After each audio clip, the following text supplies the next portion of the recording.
Nous amène tout naturellement à la chronique mode de Christine de Furnes, spécialiste mode de François Nord-Pas-de-Calais, qui nous parle aujourd'hui des robes de mariée. Et oui, ça ne vous aura pas échappé, c'est la saison des salons du mariage. Celui de l'île Grand Palais arrive en fin de semaine. Et Christine, vous avez choisi de nous parler de robes d'exception, des robes de créatrices de la région. De la région, et qui ont choisi de créer des robes qui ne ressemblent pas à des robes de mariée classiques, mais qui ne font aucun doute sur le fait que le jour J, vous serez bien sûr la plus belle grâce à ces robes uniques.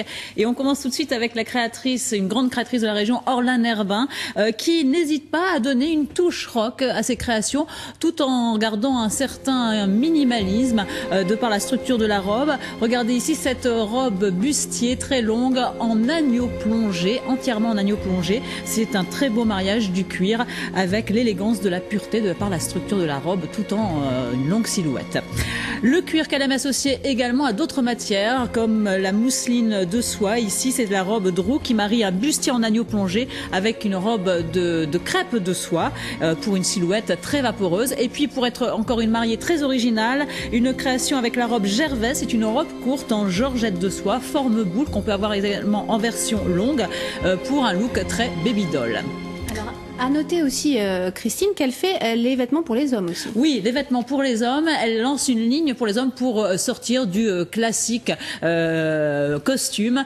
Et on l'a vu là à l'instant, elle propose également des vestes en cuir en agneau plongé, très ample, à volume ample, pour quelque chose également très vaporeux pour les hommes. Alors, autre créatrice, une deuxième créatrice, Peggy H. Oui, alors l'architecture, c'est important chez elle. Oui, alors elle révèle vraiment un véritable travail d'architecture autour de la robe, autour du corps. Ce n'est pas le corps qui s'adapte au vêtement, mais le vêtement qui vient embellir le corps, qui vient suivre le corps pour l'embellir et l'envelopper.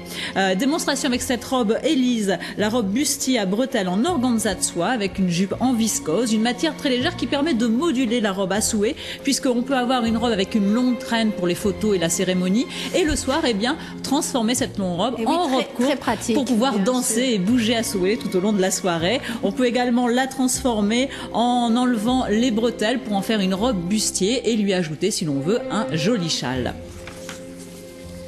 Autre robe toujours de Peggy H, c'est la robe Gary. C'est une robe au profond décolleté, entièrement, voilà, on va peut-être la revoir dans quelques instants. C'est une magnifique robe qui est entièrement recouverte de cercles brodés, des cercles qu'elle travaille en forme de fleurs. Il y a pas moins de 800 cercles qui recouvrent cette robe sur son bustier et sa jupe. Donc vraiment un très très beau travail aussi de broderie sur cette robe. Allez, Christine.